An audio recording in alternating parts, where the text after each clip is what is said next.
Greetings. My name is Dr. Waddell Brooks, Senior, your host, and this is Community Forum. Today we have exemplary guests with us. We're going to be talking about teeing it up for our youth, and the topic is about golf. We're also going to be talking about the 50th anniversary of March on Washington, and we're very happy that the guests have taken time from their busy schedules to be with us on Community Forum.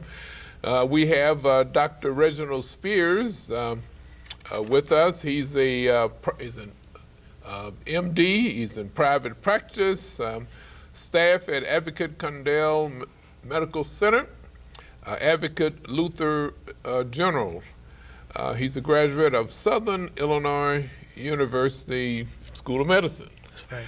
To his left is Mr. Jason Robertson. It's a different background. He's a speaker, sort of like I am, I guess. Business strategist. He's a retired baseball player, and we're going to talk a little bit about that, and also an entrepreneur. Greetings, folks. We're very happy, like I mentioned at the top of the program, that you've taken time from your very busy schedule to be with us. And I'm always happy to have role models on the program. Comcast is probably reaches over 100,000 people in Lake County. And we also air in Chicago on CAN TV, and also Kenosha County on Time Warner TV. So we have quite a coverage. So we have a lot of people that are very much interested in both of you, the backgrounds there. By the way, first of all, Dr. Spears, I'd like for you to tell our listening audience a little bit about your personal and professional background. Well, I'm originally from Chicago.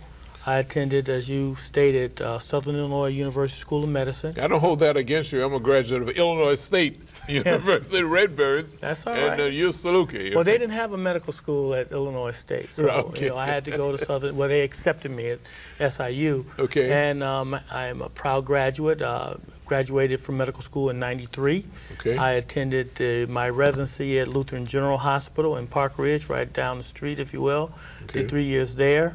I was chief resident internal medicine my final year there, and I am currently in private practice. I've been in private practice in Lake County for 10 years now, well actually 17 years, but owning my own practice over the last 10 years. And I attend St. Paul AME Church in Glencoe, and where we are friends and we've met.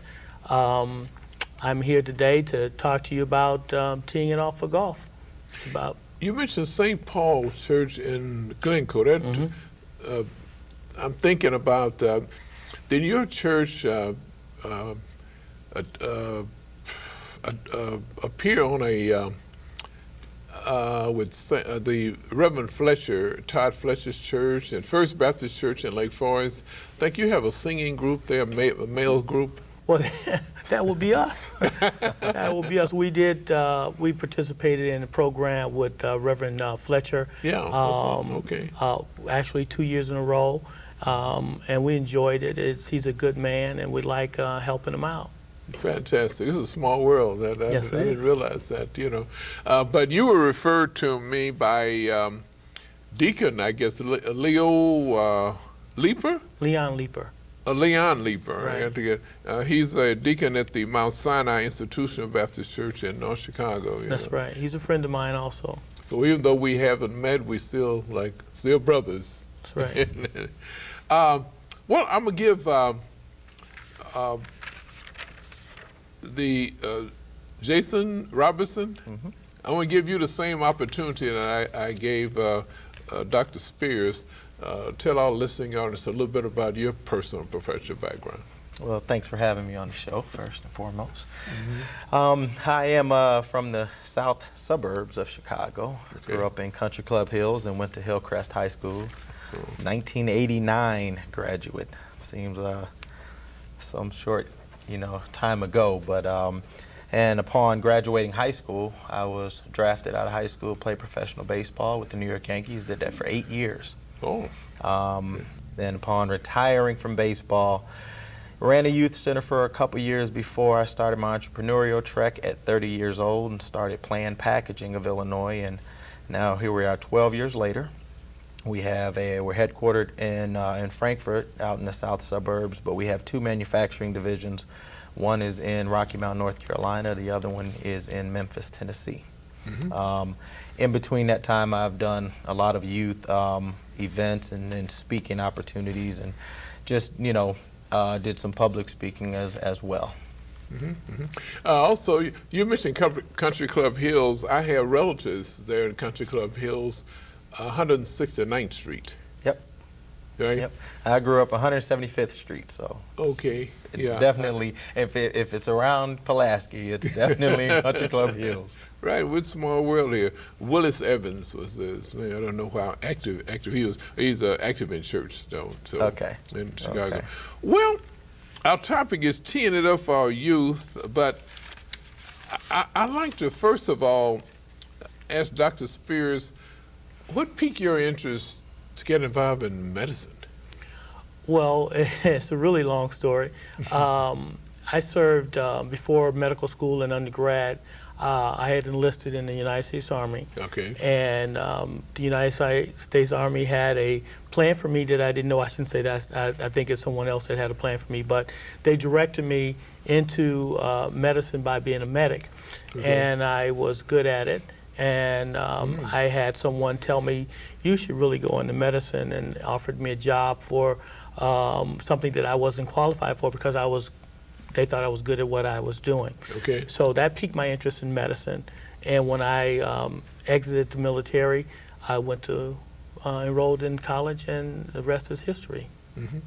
You know, this is fantastic. So your tour of duty in the military was short, I suppose. 3 years. 3 years, yeah. Yeah. A long time.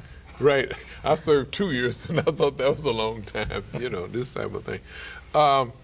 Also, I'd like to ask Jason, too, what piqued your interest in, I guess, speaking? Did your mother, father, that you spent a lot of time in the house? Well, speaking came about, one, like my mother, I have a big mouth, and I always have a lot to say. Okay. But it was part of being a professional athlete. And I used to like to go speak at the Boys and Girls Clubs because I could relate to those youth who, you know, are growing up in a single parent family.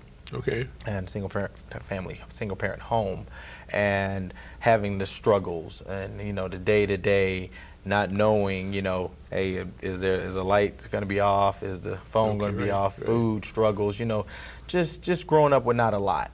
And you go to the Boys and Girls Clubs, and you oftentimes you see those youth there, and then seeing people my ethnicity, knowing that, hey, here's an opportunity, here's a living, breathing opportunity that got out.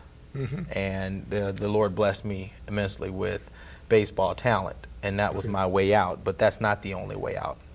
And so getting in front of them and talking to them and giving them that hope that I necessarily didn't have as a youth. I didn't have people coming back to my high school or coming back. You know, I wasn't around any community centers. Growing up in Country Club Hills in the 70s, there weren't many African Americans out there, and oftentimes nowadays you will see, you know, in a lot of communities, people aren't far from, you know, their ethnicity. So in a sense, it was almost like we were disconnected of sorts. So, but it wasn't a bad environment to grow up in. It was my life. It was my youth. I embrace it and I share it. You know, it may not be the way society, you know, writes it in a book, but that was my life, and I was proud of it. And I wanted to share that story with the youth to let them know, hey, it doesn't matter where you start. Understand and recognize what your gifts and your talents are, and then you may have an opportunity to capitalize on those as you get older. Fantastic. Well, our lives are similar because I was raised in I would say a single parent family, but my father left the home when I was 2 years old. So I was raised by my mother, and she's the light of my life. She passed away at 90 years old, you know, so she was a strong person in my life, you know, and so forth. You know. But she gave me a choice when I graduated from high school. At 17, I didn't know what I wanted to do, you know, and East St. Louis there, and she said, well, there's the military, there's employment, or school. I'll support you in any one you choose, you know. So that was a tough decision. Well, it was an easy decision because education is what I chose, and that's the best decision that I could have made because I'm still in education. Well, what about business strategists? My major's business too, you know, but I'm not a strategist. You know. That's just kind of a carryover from speaking. The opportunities came about for me to be on the public scene a little bit, and just had a chance to weigh in on other television shows and radio shows about different business strategies, the conversion from being an athlete and becoming an entrepreneur, and how do you marry up the two, and how do you make the transition, and just sharing that story and sharing my thoughts and my ideas of how I went from being an athlete to a business owner. As an athlete, though, for some reason, life is short, and the average age for baseball players right now. Oh, the average age, they're probably getting in, you know, still in their early 20s, but your career's, you know, 4 or 5 years tops on an average. And if we had a different show, I could fill up the entire show with a lot of details about the longevity and the contracts, but oftentimes we get confused about careers because we only see the top. We see the top income earners. We always see the top people who are visibly on television, and so everyone strives for that. But it's about having something tangible and having a bigger vision. And oftentimes youth want to go after sports, or they want to go after music, or they want to go after what they think is attractive. But getting an education, the point that you made earlier, is something that I stress over and over with my own children. And when I speak to youth, that's something that they can't take away. They, being society as a whole, can't take away your education. And if you have the opportunity, if you have a special talent or a gift that you can use later on in life and monetize it, you know, that's great. But get the education, understand how to think, understand how to use your mind to generate your income, and stop the, oh, well, we got to be an athlete, we got to be this, we got to be that. And what led me into becoming an entrepreneur was just drive. I always wanted to do things my way. And being a baseball player, it's 9 individuals playing, you know, as a team. I don't need anybody out there to really help me hit, or nobody does help me hit. Nobody helps me run, nobody helps me feel. Unlike basketball and football, you need that other teammate usually to give you the best chance at being successful. So spinning over into being a business owner, I kind of got out and just knew that there was something that I wanted to do on my own, and kind of bobbing and weaving through a couple of jobs, I realized, hey, you know what, I can do sales. I can talk, and that's what I went into. So I guess that's the lead to being an entrepreneur too, right? You're your own boss then. You set your own hours and so forth, right? Yeah, that happened when I saw the commission structure. Working at a company, and just saw how the payment was going to come out, and just didn't set well with me. And I said, well, if I'm going to do all the work, I'd like to get the entire dollar myself. Right. And the rest is history. Right. Fantastic. Well, Dr. Spears, I'm happy that both of you, with your business schedules and your profession and so forth, and family and church life, you still have an interest in youth. So why is it so important to get involved with youth? Well, I think it's one of our primary responsibilities is to make sure that those of us who have achieved something are able to go back and give something back to our communities. We we both feel the same way, that we look at our communities, and we're still struggling even in this day. 50 years after Martin Luther King had delivered one of the most powerful speeches in our nation's history, and we're still struggling every day. We look at the educational system that we have, and we're failing when we should be striving and doing better. And so for us, it's, we play golf, and it's an enjoyable thing for us, but for us to be able to turn that enjoyment into something that we can raise funds and help support our young people in their quest for an education is what we want to do. And so for me, that's what it's all about. I mean, I've got time, I enjoy the game, and we hope that our enjoyment will translate to monies for these young people, and also maybe even get some of them involved in it, in the game of golf, because it is a very quieting game, and you have to be able to focus. And I think that's what some of our youth need, is to be able to focus on their goals and to make them happen for themselves. We've gone away from certain things. We want too much immediate gratification. We want to score that winning basket all the time, instead of being patient and pass that ball 2 or 3 times. This is the thing that I think we need. We need to be more patient in our activities and our thought process, and get back on the right track to where we were, where my father, my mother were, coming from the South, and realizing that there are better things for them to be able to do than sit back and wait for somebody to give you something. So you can go out and get your education with a little help from us. Yeah, Mr. Jason mentioned about baseball, but there's basketball and other areas, but there's only a few that could make the team, right?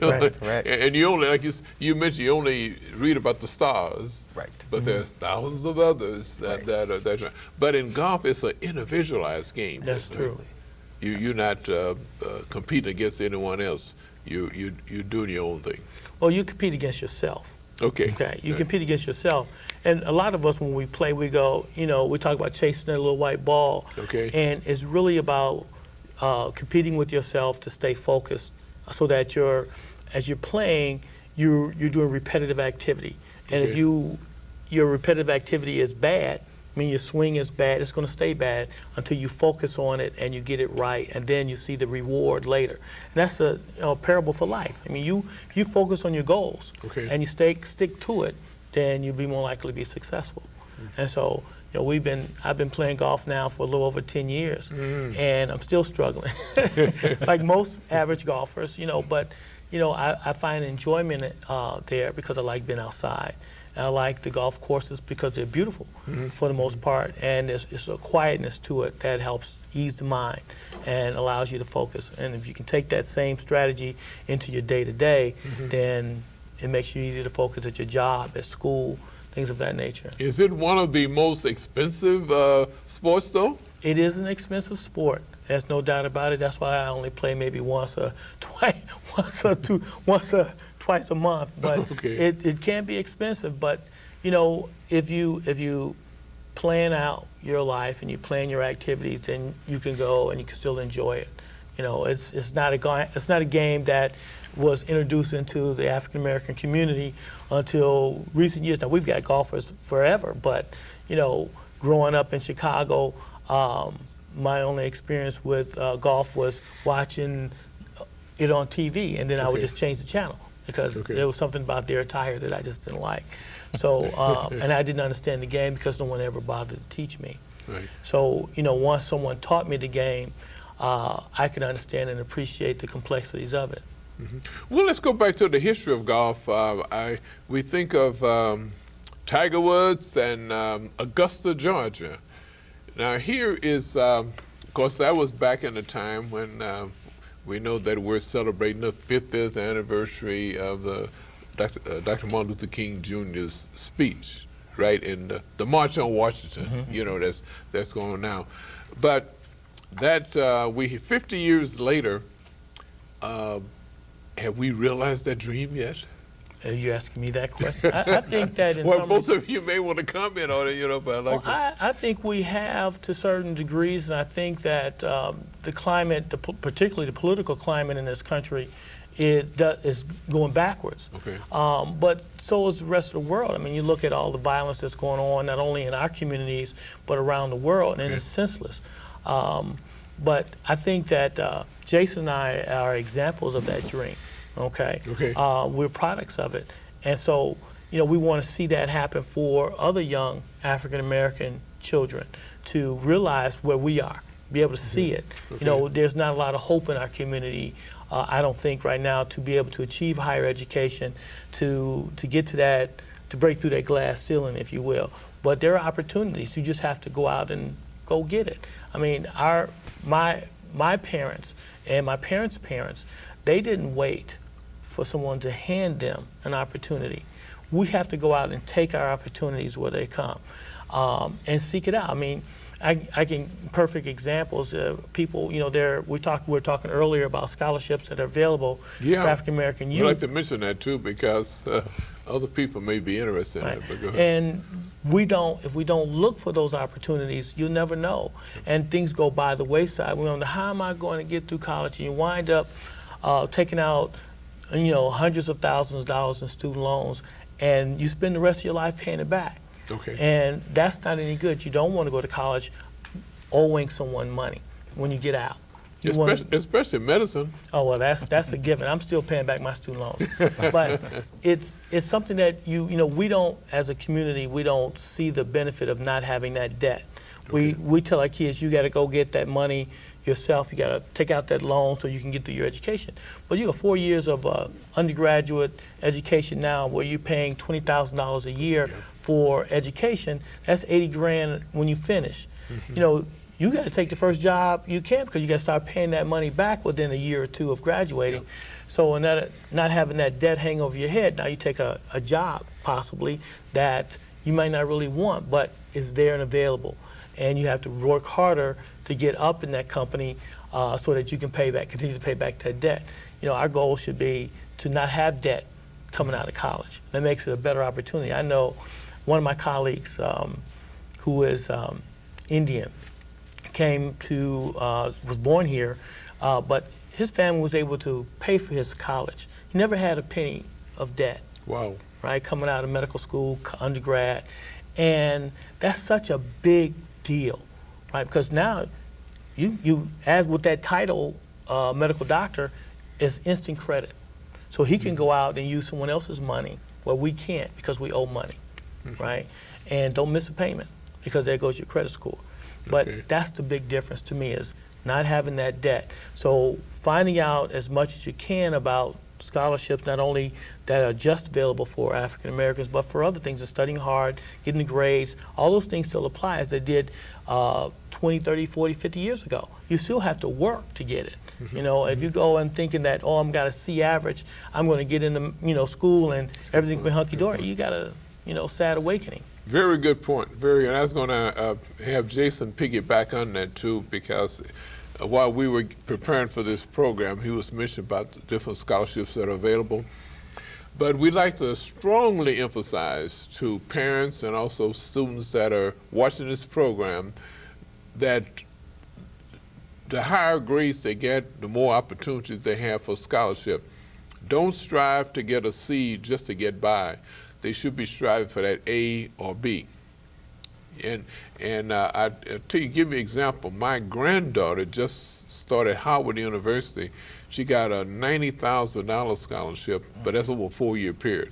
It sounds like a lot of money, right? But it's not. But she still had to take out a loan. Can you imagine that? $90,000 scholarship and still have to take a small loan. But, you know, granddaddy and daddy are, you know, coming through. But she had to take out a loan. It's amazing. Now, Jason, you had mentioned too about scholarships that were available that people probably don't know about. But before we leave the studio, I will get a list from you or email me, and I want to make it available. But tell us about just some of the scholarships that are available.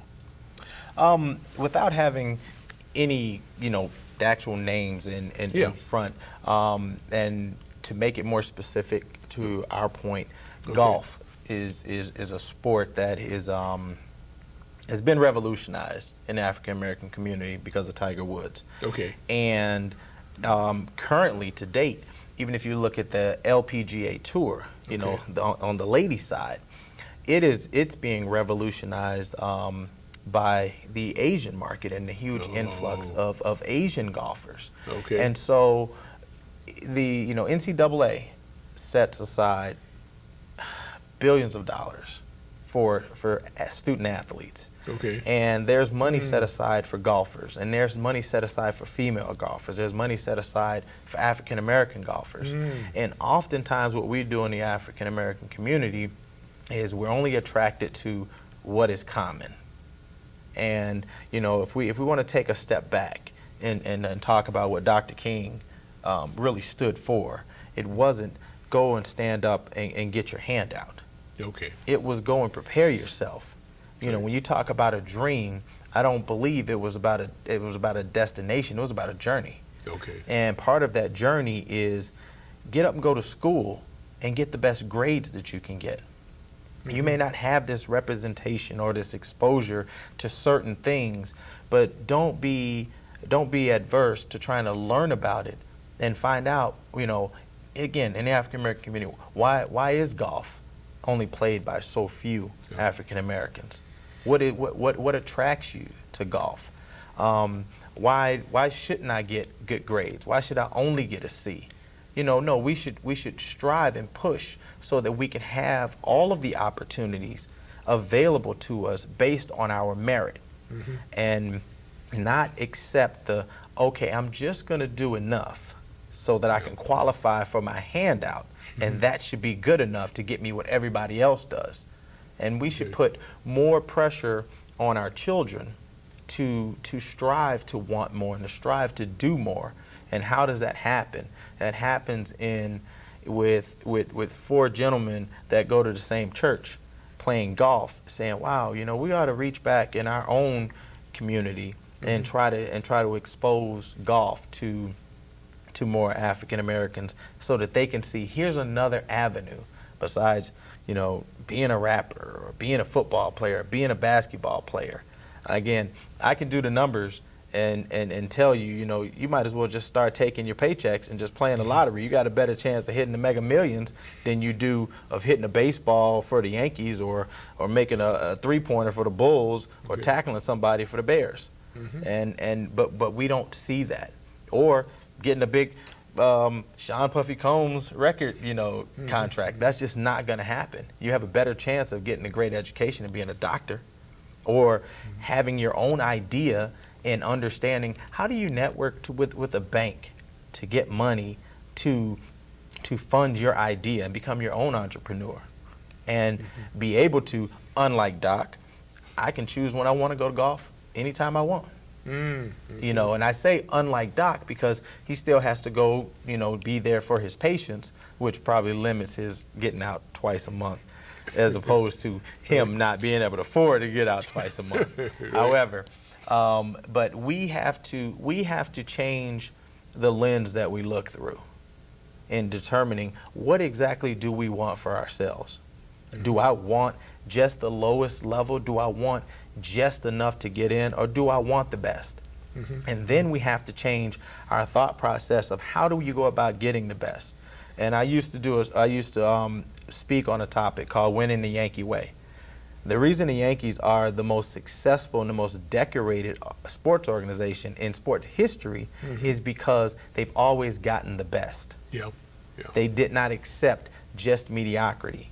So how do you win 27 championships and you go to the World Series 4 times? You have to have the best players. It's not luck. So that's how I look at trying to run my business. That's how I look at trying to run my life. And that's what I try to share with youth is if I'm going to go out here and I'm going to hit a golf ball, I want to be better than Doc. I want to be better than everybody out there. So I have to practice. I can drive it a mile, and I putt it a mile as well. It doesn't work in golf. It does not work very well in golf. But I say all of that to say that Dr. King wanted us to change the way that we looked at things and go about things the same way. If your peers are all getting A's in the classroom, you should be getting A's. If your peers are doing extra work, or if you have a shortcoming, don't accept that shortcoming as an excuse. go out and better yourself and try to eliminate your weaknesses. That, as an athlete, that's what we do. Though if you have a weakness, you're supposed to work on it in your off season, and you come to spring training and you're supposed to get better. Well, that didn't quite work for me. I had a different temperament, but but you're supposed to improve, and you're supposed to take that in your personal life and make yourself better. But now we have both of you at a higher level. You're professionals, and you have more professionals playing golf. And you don't want to be left out, so you're at that level. But what about the youth? How do they get started playing golf? In this area, I don't know if they still exist, but First Tee was available for very young kids at Foss Park in North Chicago. They had a very strong program for a while. I know my children were involved, particularly my daughter. Was involved in First Tee there. But, you know, high school students, they can start their own golf team. All you need is a set of clubs. You don't even need a full set of clubs. You just need someone who's willing to teach you.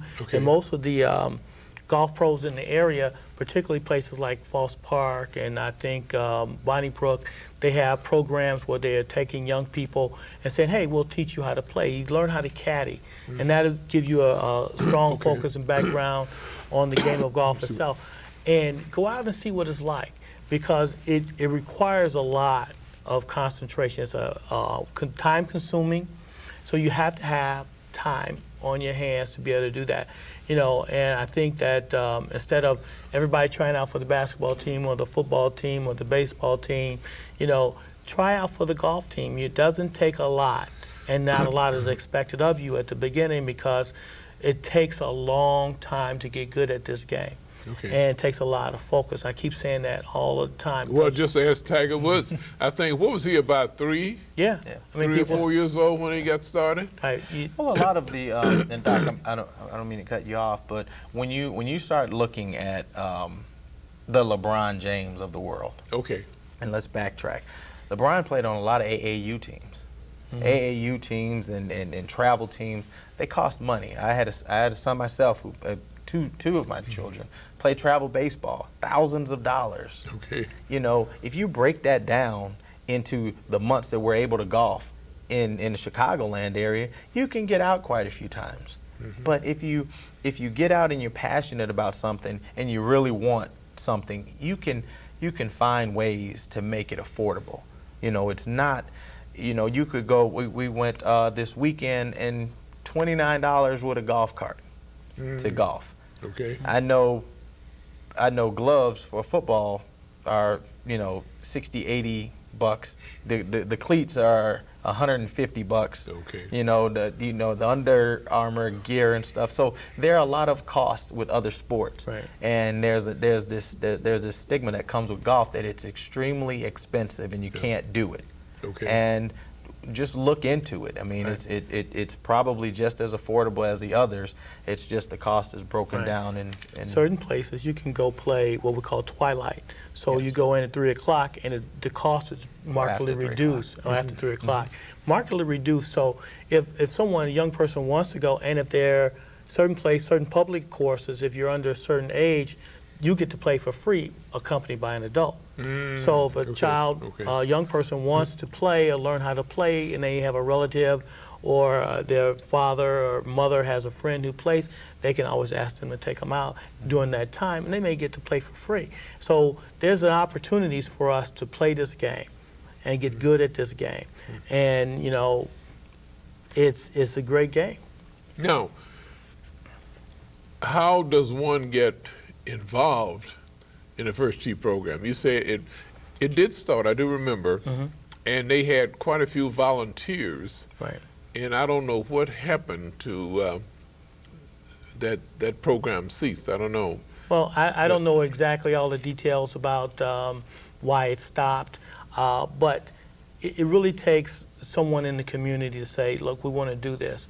You know, you really, at Foss Park, they have a wonderful facility there, and they have really good people at that facility. The golf pro there is, I don't know his name off the top of my head. Yeah, I have him here. He's going to be on a program in a few weeks. He's a great guy. So it got me interested in getting the word out about golf. I'm not a golfer myself, but I'm definitely going to get the word out.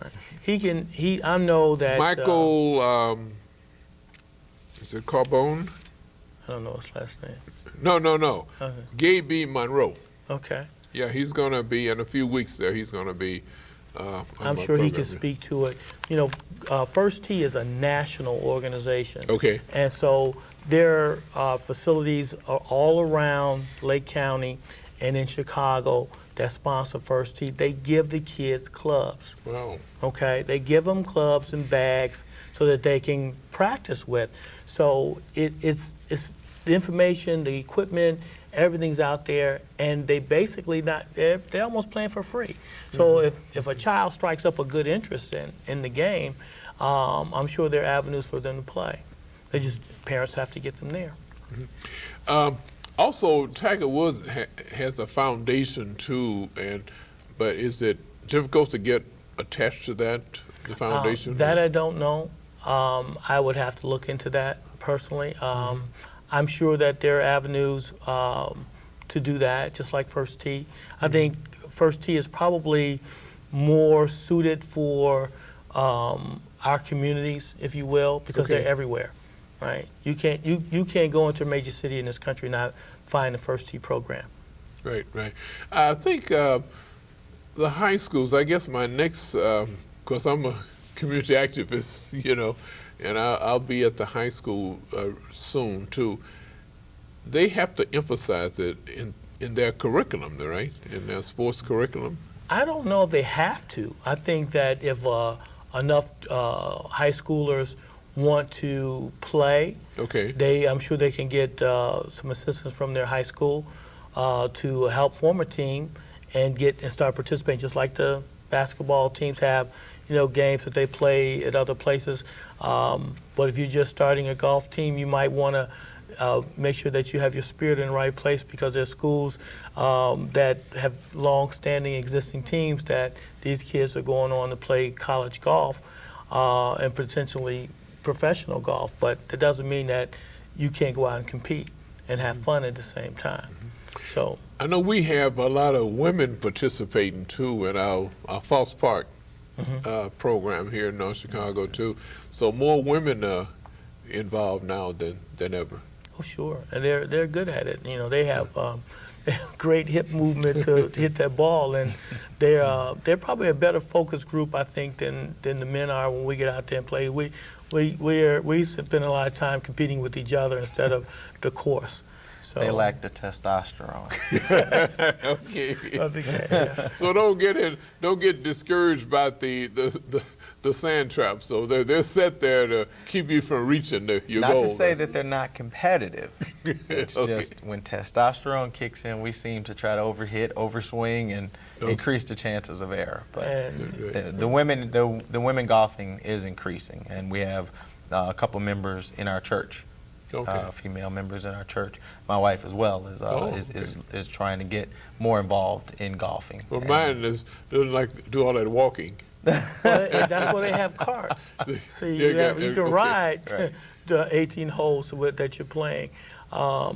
Because walking and carrying or pulling your bag can be kind of strenuous. But it is a really good game, and I would encourage as many people in our communities to take up the game and see what it's about. It can help your focus. I mean, you know, we tend to, you know, focus on games that last, you know, in 15-minute quarters and things like that, where this game is all about being outside. It's all about being able to focus. It's all about enjoying the course and trying to beat the course. You know, and these courses are not designed to be beaten.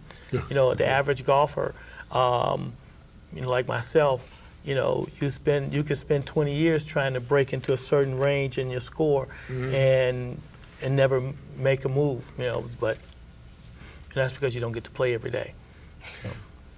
So it is important to have volunteers, but the volunteers should know the game too then, right? Well, they should have an idea. I mean, for example, what First Tee does is typically, I knew the program at Foss Park is the Golf Pro would teach the children how to use the clubs, what they mean, what their purpose was for, and how to putt and things like that, and what to do and what not to do on the golf course, because there's an etiquette involved also in playing the game. And so, and the volunteers are typically golfers, okay, who come out and play. And of course, you have one or both parents that are out there making sure the kids get where they're supposed to be and are listening to what they're being told. So everything that you do when you're trying to get people involved in a sport like that is about volunteerism and, you know, teaching them the right way. You know, the wife and I are involved in a alternative school.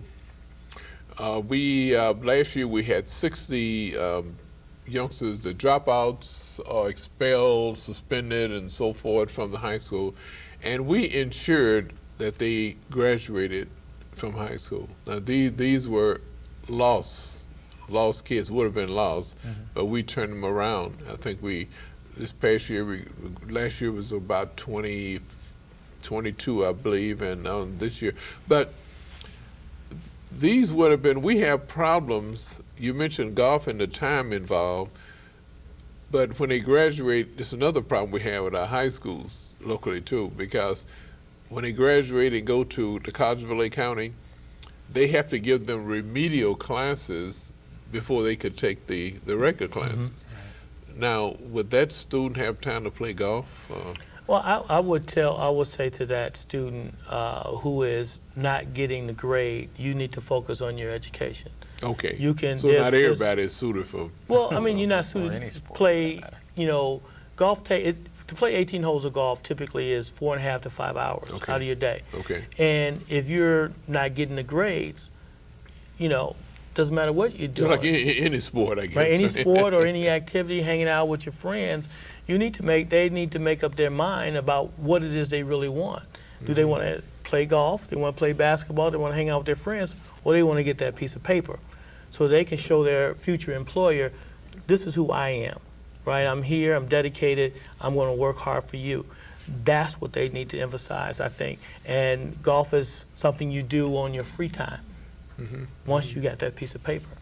Now, unless you're playing golf on a college academics team. has to be paramount in our households. Okay. And that is something that's lacking, because if you're coming from a single parent family, or if the parental structure is fractured with the father and mother being there but just not necessarily being engaging from an academic perspective, oftentimes the youth struggle. And what we need to do, and what we try to do with the youth that we are around, or when I'm speaking to youth at a Boys and Girls Club, is embracing academics and understanding that if you don't get a good education, if you don't understand how to add and subtract, multiply and divide, who cares if you're a golf player, if you're a professional golfer, football, basketball, whatever. They're just going to take your earnings from you because you don't know what you're supposed to have and what you're not supposed to have. Who cares if you can hit it a mile? If you can't read, you're going to fail a lot long before you even get there. So we would like to introduce sports as another way to gain that secondary education. You have to get your primary education. You got to go, first to 8th grade. Then you really got to hammer it, in high school and get the ACT. And now, if this is something that you can embrace and learn after you've already gotten your education, or along with getting your education, now look what you have available. And the scholarships that we mentioned earlier, there are so many scholarships available, you're not limited to only getting one. And as I really wish I had the list, but so many of them, it was, anywhere between 50 to 250 that they were giving away a year, and most of them were like at least $1,000 up to $5,000. And if you start looking at just regular costs, not medical costs, but if you just look at regular costs and going to school, where it's $10,000–$15,000 a year, room, board, all of that, and you get 4 or 5 scholarships, that greatly deminimizes that cost. You know, you should, I believe that you should incur some student loans. That lets you know, that lets me know you got skin in the game. You're going to have some responsibility in getting this education and making sure that it sticks. You know, if you get everything free, you don't seem to appreciate it. However, if you're physically talented and you get a scholarship, you should learn to appreciate that scholarship as such. And so if you go out and you do the homework, which is going to be, you know, you're going to probably have to write and fill out applications and do a lot of other stuff to gain the scholarship. If you do that work and they give you those funds, then absolutely you should, that's the skin in the game, and that's where you learn to appreciate it. Very good. Another, since we mentioned education, the advent of the computers. When I was in high school with the typewriter, you know, and I still have that typewriter too. I still have it. You know, I use it occasionally though. But computers are so important too, right? You can't. Well, you have to be computer savvy. I unfortunately did not actually grow up in the. Well, I did grow up in the computer generation, but we did not have a computer in my household. And the first time I actually probably got to really use a computer was in medical school, which was a fun exercise when you don't know what you're doing. But I think it is important to do that, and so. You know, you have to have computer skills because a lot of the jobs that are available now are you need it for those jobs. I don't care what you're doing, you got to be able to know the technology and be able to utilize it. I have to mention this though, even a job as a warehouseman, you know, used to order to be able to find the package in the warehouse, it's right on a computer. If there are no computers you got to know what you're doing to locate them. Right? That's right. I think the gap is a lot smaller nowadays, simply because of everything is you know, smartphones, iPads, I this, I that. Okay. So I think the gap has shrunk because I was in high school and had a typing class, and by the time I graduated, by the time I graduated from high school, it was more of getting into laptop computer stuff. Okay. So I was phasing out one and rendering in another. But nowadays, the kids with the iPhones. I mean, my son is one of my sons is 13, and he grabs my phone and he does more to it in 5 seconds that I'm still trying to figure out what has he done. Why do I have a blinking going on my phone that I didn't have 2 minutes ago? But you know, one thing before we close, I know we've been covered a lot of territory, but I have to emphasize the closeness of the family. I was talking with a young man at Falls Park, and I talked with him about golf. He said, well, I had two really, and one for the people who know, Lonnie Gibbons is one that he's a worldwide band player. One in the other one, forget what his father does, but he said he's a druggist too, by the way. The junior is, and he takes time weekly to come and play golf with his father. He said that's the only time that he has to, you know, have the camaraderie with the father. That's one. The other one didn't have too much relationship with his father when he was young. Now he's trying to make up. And I thought that was fantastic. Two different groups there, and they go out with their father, and not to be a pro golfer, but just to spend the time with the father. It's great. It's a great opportunity to spend quality time with people who you may not even know, and get to know and find out that you and that other guy who you passed down the street may have more in common than you thought. Besides the game. But one of the things about, you know, what we're trying to do with our golf through our men's association at St. Paul is to provide some opportunity for scholarships to young people. We in the last June, we gave away $2,000 worth of scholarships to students from North Chicago High School. And we're hoping to continue that through our golf outing, which occurs every Father's Day weekend, that Friday of Father's Day. We've been holding it then. And so we're trying to expand that to other students within the Lake County area, give them that opportunity to get that, obtain that money. It's not a lot, but it's better than nothing, and you can start with buying books, maybe add it to your tuition costs and things like that. So that's what we're trying to do in this community out here. This is great to I was unaware of these scholarships that you give to the high school each year. Well, we've only given the scholarship away once. Okay, We just started it. So we've okay, I had thought I two missed outings. something there. No, we have 2 outings, and each year what we do is we're trying to build, a little bit of cash so that when we give out scholarships, we want to be able to range from $500 to $1,000, and the money comes from the golfers and from golf sponsorship from different companies and things like that. And so that's how you do it. And a lot of people who do the same thing or similar things, but we're targeting the high schoolers in Lake County. Okay. I know to be a fundraiser too, it's a great fundraiser. We have a lot of organizations have golfing as a fundraiser. That's right. That's right. It's a great way to raise money. I was amazed at how much money is. Everybody Sponsored loves to get by out and holes, golf. I guess, and Yes. this type of thing. And That's right. Everybody loves to get out and golf, and they have created a great formula for raising money. And the golf, the golf facilities, they know how to price things so that not only it will be attractive enough for you to have fundraising, but also that they're not pricing themselves out to where it's the exclusive gentleman's club. Now the general public can get out. And just going back on your point about family, the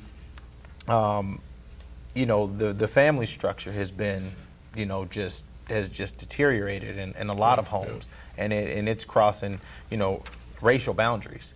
Okay. And so having those opportunities, creating those opportunities while they're young and recognizing it now and getting back into it, because we're a microwave society now. Everything has to happen now. We got to do it now. I got to do 8,000 things, and they all have to happen today.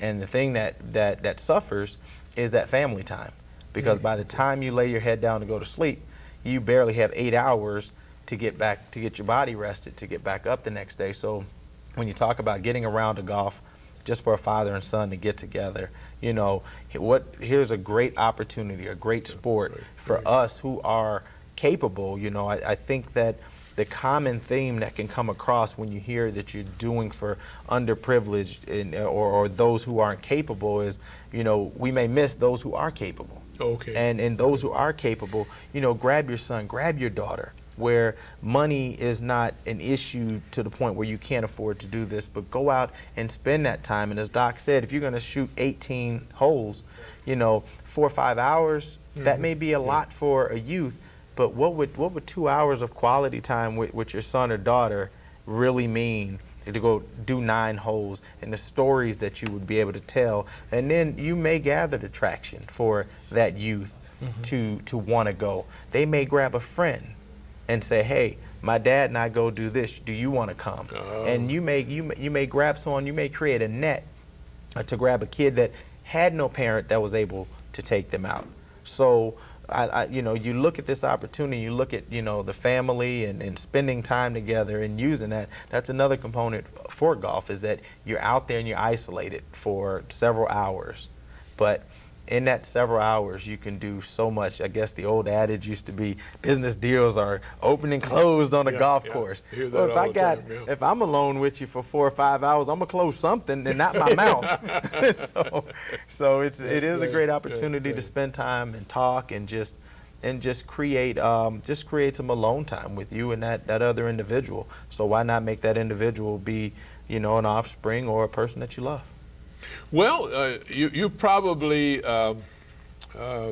answered my next question, is that what do you do in your leisure time? So I guess golf. I guess. I'd like to. With the family, I guess. Yeah, I try to spend time with the family, and having a blended family.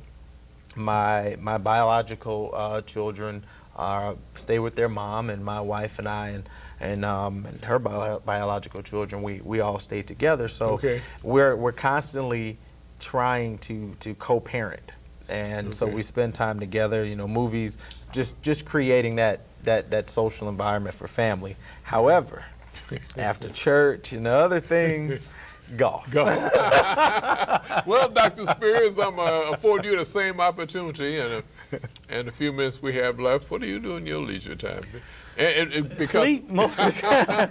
because I know with your medical profession, and the time you get for golfing and so forth. I think in my leisure time, I try to hang out. My children are older, and so one's an adult living on his own in Chicago, and one's still at home, and my daughter is 15. Trying to get them to go out and play golf with me. Sometimes it's a chore, but they all know how, and they all have clubs. But I think I spend a lot of my free leisure time when I do have it with my friends. And we go out and we play golf, and most of it is golf, most of it is talking trash, but Well, we have a good time. Well, we've had a good time tonight. I really appreciate, I thank Leon Leeper for putting us together. You never know, it's been and I hope this will be a lasting relationship with both of you here.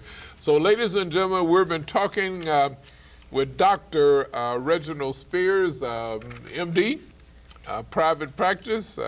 He's on the staff at Advocate Condell Medical Center, also Advocate Lutheran General. We also been talking with Jason Robinson, speaker, business strategist, retired pro basketball, New York Yankees, and he's also an entrepreneur. And we've been trying to consolidate our talk with teeing up for our youth. The youth is so important. And also, we had mentioned the 50th anniversary March on Washington, which we're going back and finish up tonight, and about the things that happened 50 years ago, and see how much improvement has been made in our relationship with people. Ladies and gentlemen, this has been Community Forum. My name is Dr. Waddell Brooks Sr., your host.